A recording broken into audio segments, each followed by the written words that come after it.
All right, Gemini, they are beautiful, beautiful cards. And it's so rare to see this. Not too often do we realize that we have the power to create the lives that we have been imagining, but for a lot of you, it's going to come through a really unique opportunity. So follow the white rabbit, curiosity meets opportunity, and then you have imagine. This one says a wondrous opportunity is going to break through your ordinary reality and give you the chance to change your world and your perception forever. That's huge. That is huge. But I think that this is an opportunity that some of you have been imagining for yourselves, but now it's all about you making that reality. Imagine is saying turning imagination into manifestation, creative thought, visualization, the power of aligning imaginary and feelings, creativity, but it also shows illusions. But the thing is with follow the white rabbit, this is an opportunity coming through that you would not have expected. You may have imagined for yourself, but really it's up to you, and it may change your life forever. And it's so rare. It's so rare to see people finally step into that power. And I love it. I think it's beautiful. The only problem that I have is where you guys are going dark. Now, this would make sense. But again, it's only going to be for some of you. But if your pride has been hurt so many times, it would make sense that it may be hard for you to see how you can have the lives that you have imagined, how an opportunity is going to bring you to that point. So downcast pride. The moon phase here is new. The stage is depression. It says bending to adapt becomes an excuse for the habit of bending. And the sentence says the root of sadness and grief is deeper than the skin. The only delusion is the gray sky. And then going dark. It says survival is a direct consequence of adaptation. What we call adaptation is not the result of a subtle but constantly constructive change of ourselves, but rather a mockery of it, as we strip day by day of our dignity in order to avoid conflict with a world that would spread us apart. How can we endure this? Maybe through the power of responsibility or through a hidden core of identity. Sometimes we don't use the best parts of us, but rather we draw from the ugliest. We survive and bend our knees because we draw out from our laziness, fear, and disgust. We let our deepest roots go dry, replaced by what can only be called a surge of lack of self-esteem. We are deluded when we think that we are only sacrificing our pride. We cling to vanity, but we can't afford dignity. Isn't it sad? Honestly, the true delusion is our faith in fall and winter, while we discard spring and summer as fairy tales. The sky can change color too, as long as we sometimes look up. We can notice. I look at that as stop bending at the knee for people who would otherwise want to tower over you. It's done. No more low self-esteem, no more feeling like there is nothing to be proud of. Because if you are in this place, it may prevent you from seeing a life-changing opportunity where you get to create what you've always imagined, right? All right, Gemini, here's your overall. The star. Perfect. It's perfect. You and Aquarius, I'm telling you, you guys have beautiful cards. The star is your overall. Hope, being restored, healing, realizing that you deserve better than what you've experienced, seeing the bigger picture, the bigger and the better. I love this because no matter what is going on around you, there is a reason to believe that hope can be restored to you and that a situation can be healed. In the past, the Wheel of Fortune, I've had issues with this one this week. And I've been talking a lot about fate and not feeling like we are in control of our fate and that shit just kind of happens. Now, in some cases, I've seen this as, second chances, another go-around, which is possible here. So with the star, I see this as a good thing. I don't necessarily feel like this is going to be about a repeating cycle, but even if it is here, I do think that it's breaking that now. With the Wheel of Fortune normally here would suggest that fate and fortune is coming your way, right? It's a change. It's a change in the way that your life has been. Now, in the present, the Seven of Pentacles. I love this one because it shows the pain and the scarring and the suffering of all the hard work that you've had to do to get to the results that you are now seeing.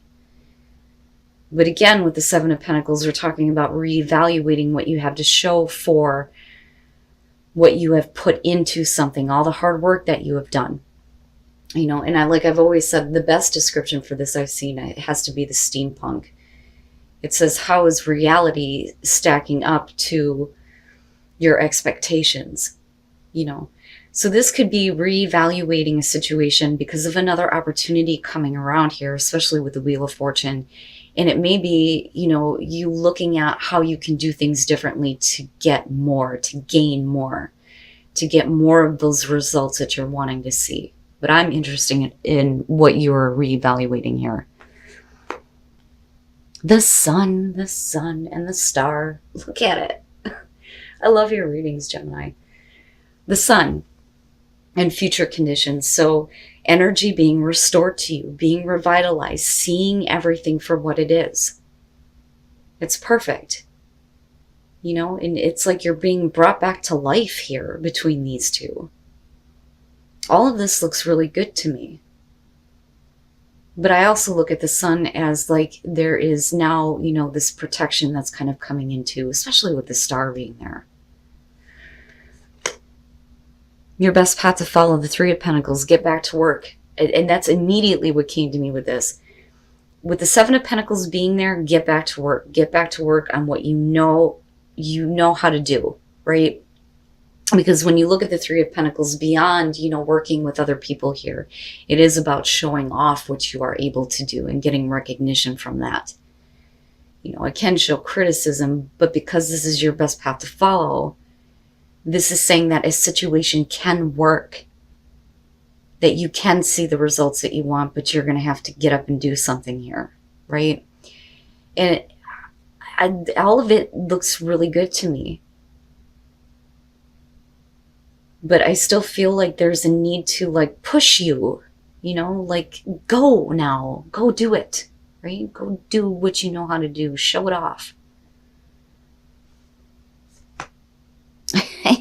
Well, there you go. That would explain why the Eight of Swords in your environment with the Seven of Pentacles. For a lot of you, you may not see how there's anything else that you could possibly do to get better results. So even though you may be reevaluating an opportunity that may be coming back around for you with the Eight of Swords, you may feel like you are stuck. There is no movement forward. There is no way to move forward. But like I've always said with this one, those thoughts are like your devil. They keep you trapped. They strip you of hope. But the star is saying something much different here.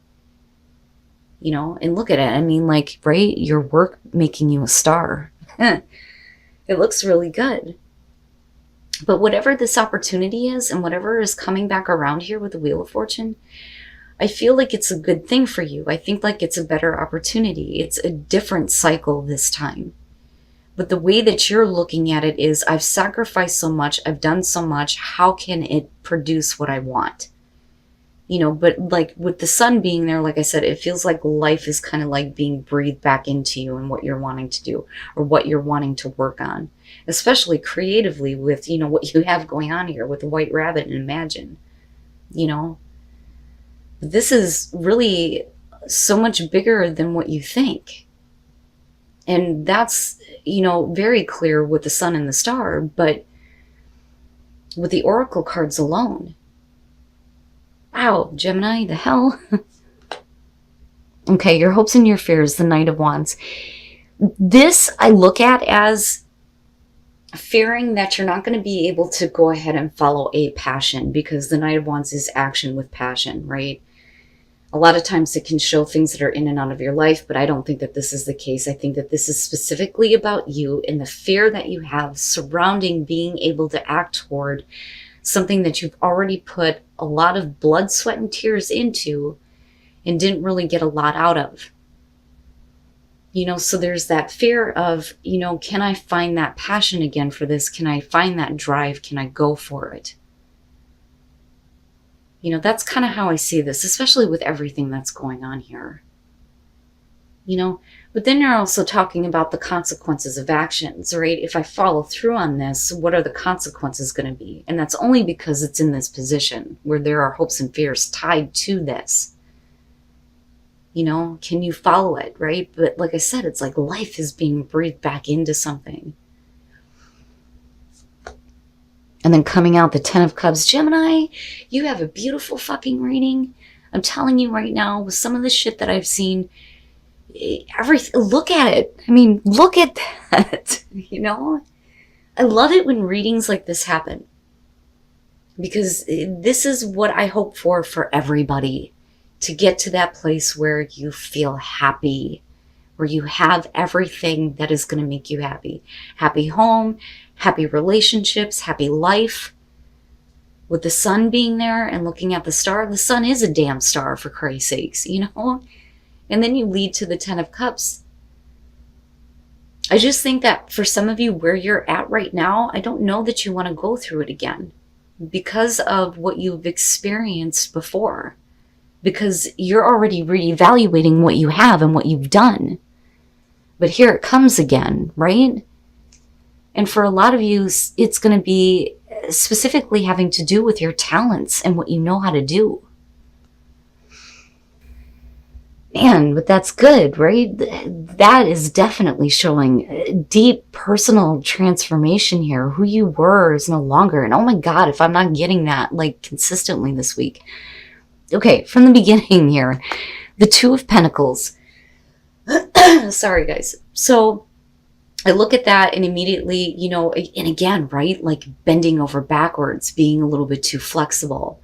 The 2 of Pentacles doesn't always necessarily show a bad thing, but if another opportunity is coming back around, you may have had to try to manage things after having already, you know, taken an opportunity. And with the 7 of Pentacles, again, you're kind of like reevaluating whether or not that's something that you can do, if it's going to produce something better, especially with that 8 of Swords being there. But I look at that as you were put into a place where it's like, I got to try to keep things going the way that they are. But you're doing, you know, that constant juggling act, you know, and it makes sense, though, with your perspective on it in the present moment.